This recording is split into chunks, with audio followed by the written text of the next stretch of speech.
पत्रकारांच्यावर हल्ले करणाऱ्यांच्यावर कडक कारवाई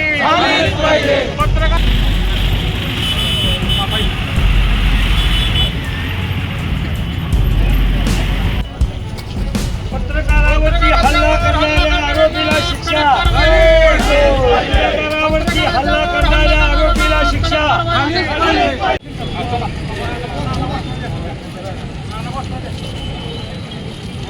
पत्रकार एकजुटीचा पत्रकार प्रसाद पिसाळेंच्यावर हल्ला करणाऱ्या गुन्हेगारांना स्थानबद्ध केलंच पाहिजे मोकाची कारवाई झालीच पाहिजे पत्रकार एकजुटीचा विजय असो पत्रकार एकजुटीचा विजय असो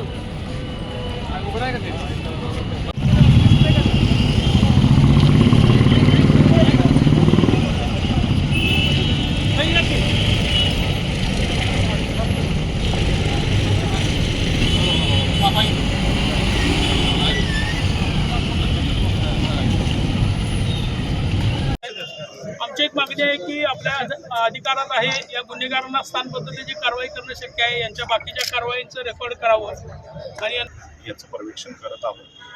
पै साहेब चांगल्या पद्धतीने तपास करत आहेत. आरोपींना शिक्षा होईल अशा पद्धतीनं आम्ही सगळे जे काही एव्हिडन्स आहे ते कलेक्ट करून त्यांना शिक्षा होईल यासाठी आम्ही प्रयत्नशील आहोत. ठिकाणी पत्रकार संरक्षण कायद्यानुसार हा तपास DYSPंच्याकडे गेला पाहिजे अशी आम्ही मागणी केली आहे. आणि त्यापेक्षा महत्त्वाचं सुद्धा एका पत्रकारावर हल्ला ज्या कारणासाठी झालाय तो विटा शहरातल्या कायदा आणि सुव्यवस्थेच्या प्रश्नाचा विषय आहे आणि त्या संदर्भात टास्क फोर्स हा नेमला पाहिजे. टास्क फोर्स म्हणण्यापेक्षा या विटा शहरातली गुन्हेगारी खोडून काढण्यासाठी जिल्हा पातळीवरून एक फोर्स निर्माण करून पाठवला पाहिजे ही आमची मागणी आहे. आणि विटा हे सुवर्णनगरी शांत शहर म्हणून प्रसिद्ध असणाऱ्या शहरामध्ये या पद्धतीची जी गुन्हेगारी वाढीस लागलेली आहे ही गुन्हेगारी मोडीत काढायची असेल तर प्रसादवर झालेल्या हल्ल्यात त्याचं रक्त जे सांडलेलं आहे त्याच्या हातावर टाके पडले तो आज जर समजा या प्रकरणामध्ये जर त्याचा जर जीव गेला असता तर त्याची जबाबदारी कोण घेणार होता आणि आज आपण काय करणार होतो नेमकं आपण हे लक्षात घेतलं पाहिजे की त्यानं कुठल्या कारणांसाठी धाडस केलं होतं त्यानं कुठल्या कारणांसाठी पत्रकारिता केली होती.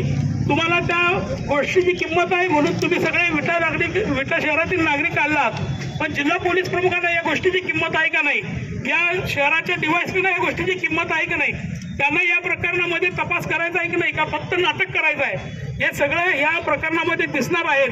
पण आम्ही पत्रकार एवढ्यावर थांबणार नाही. विटाचे पत्रकार लिहितीलच सांगलीतले पत्रकार सुद्धा आम्ही हे विट्यातलं काय चाललंय हे विधिमंडळ अधिवेशन सुरू होण्यापूर्वी आम्ही यांच्या सगळ्या कारनाम्यांचा खोल मांडू. आता कराड आणि सातारा जिल्ह्यातील पत्रकार आलेले आहेत त्यांनी आपल्या आंदोलनाला पाठिंबा दिला. आम्ही त्यांना धन्यवाद देतो. आपल्या विटा शहरातील सर्वांना धन्यवाद देतो. नमस्कार, मी विपुल पाटील SDPO विटा.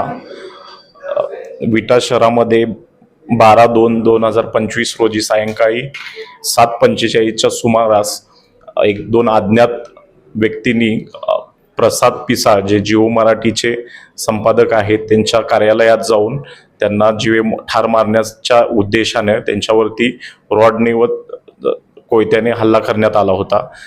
सदर माहिती मिळताच तात्काळ पोलीस घटनास्थळी जाऊन दोन्ही आरोपी त्यांना शस्त्रांशी आम्ही ताब्यात घेण्यात आलं होतं. त्यानंतर फिर्यादी यांचे जबाब नोंदवला असता त्यांनी इतर दोन व्यक्तींच्या सांगण्यावरून हे कृत्य केल्याचं त्यांनी जबाबात नमूद केल्याप्रमाणे त्यांनाही आम्ही आरोपी केलेला आहे. तर त्या दोन आरोपी सागर सोते आणि विनोद सावंत यांचा आम्ही शोध घेत आहोत. आरोपी विरुद्ध BNS 109 प्रमाणे खुनाचा प्रयत्न यासाठी गुन्हा दाखल करण्यात आलेला आहे. त्याचबरोबर संघटित गुन्हेगारीचं कृत्य असल्यामुळे BNS 111 कलमवाढ करण्यात आलेली आहे. गुन्ह्याचा तपास हे API पै साहेब करत आहेत. तर लवकरात लवकर आरोपींचा शोध घेऊन आरोपींना अटक करून सर्व पुरावे सादर करून त्यांना शिक्षा होईल यासाठी पोलीस प्रशासन प्रयत्नशील आहे.